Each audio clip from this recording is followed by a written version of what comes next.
سلامونه نیکې هیلې په دې هیله چې ټول روغ او جوړ اوسئ. د ډونالډ ټرمپ وروستنۍ څرګندونې او د افغانانو غبرګونونه.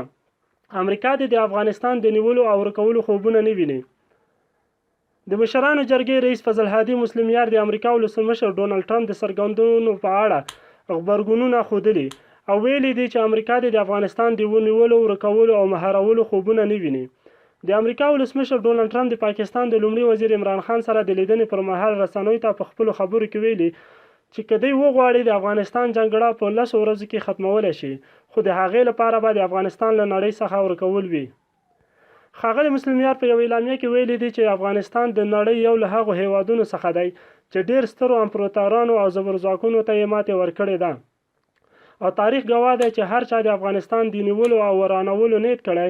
دلته له تاریخي او شرمونکو ماتو سره مخ شوی دی. هغه همداراز د ټرمپ د خبرو په غبرګون کې ویلي، زه د امریکا د متحده ایالاتو ولسمشر ډونالډ ټرمپ دغه نامناسب او غیر ډیپلوماټیکې څرګندونې په سختو ټکو غندم او ده ته ور یادوم چې د شوروي اتحاد او انګلیس له شرمونکو ماتو د عبرت واخلي او د دې ویاړلي وطن سرښندنې، قرباني او زبرځواکو ماتول د تاریخ له پاڼو مطالعه کړي. نوموړي همداراز ټرمپ ته ویلي چې له تاریخه دې ځان خبر کړي، ځکه په افغانستان کې ګوډ تیمور، انګریز، چنګیز، شوروي او نورو زبرځواکونو هم د ټرمپ په شان خوبونه لیدل، خو بیا تیرې سرونه او تنې په افغانستان کې او امپراتوري یې د خاورو خوراک شوې. هغه همداراز زیاته کړې چې د امریکا ولسمشر د افغانستان له تاریخ او تاریخي قدامت څخه ناخبره دی، ځکه یې د یو باتور ملت او مضبوط وطن په اړه دغه ډول غیر معقولې او بېځایه څرګندونې کړې دي. د مشرانو جرګې رئیس همداراز ویلي چې د امریکا په شمول هیڅ هیواد د افغانستان د نیولو، ورکولو او مهارولو خوبونه نه ویني او نه به یې دا ارمان پوره شي. تر دوی د مخه روس او انګلیس هم دا خوبونه لیدل چې په داسې سرنوشت اخته شول چې بیا ترې د تېښتې لار ورکه وه. هغه د افغانستان او امریکا د اړیکو په تړاو وایي چې له امریکا سره د افغانستان اړیکې په متقابلې همکارۍ او احترام ولاړې دي،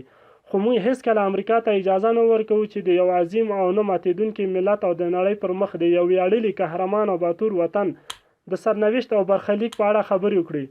نوموړي د افغانستان په اړه وایي چې افغانستان به تل د نړیوال سیاست په ډګر کې د خپلواکې ارادې او خپلواک دریځ خاوند وي او په خپلو ټولو سرنوشت ټاکونکو مسایلو کې به له لوړ موافق او خپلواک ادرس څخه برخمن وي. فضل هادي مسلم یار په خپله اعلامیه کې په وروستي برخه کې لاندې شعر هم لیکلی دی: څو چې ژوند په دې جهان وي، څو چې دا ځمکه اسمان وي، څو چې پاتې یو افغان وي، تل به د افغانستان وي، تل به د افغانستان وي. د یادونې وړ ده چې د امریکا ولسمشر ډونالډ ټرمپ یادو څرګندونو ته د ارګ هم غبرګون ښودلی او له هغه څخه یې د دغه غیر ډیپلوماټیکې ژبې پوښتنه کړې او زیاته کړې یې ده چې افغانستان یو خپلواک هیواد دی او هیڅ چاته دا حق نه ورکوي چې هغوی د افغانستان د برخلیک په اړه پرېکړې او خبرې وکړي.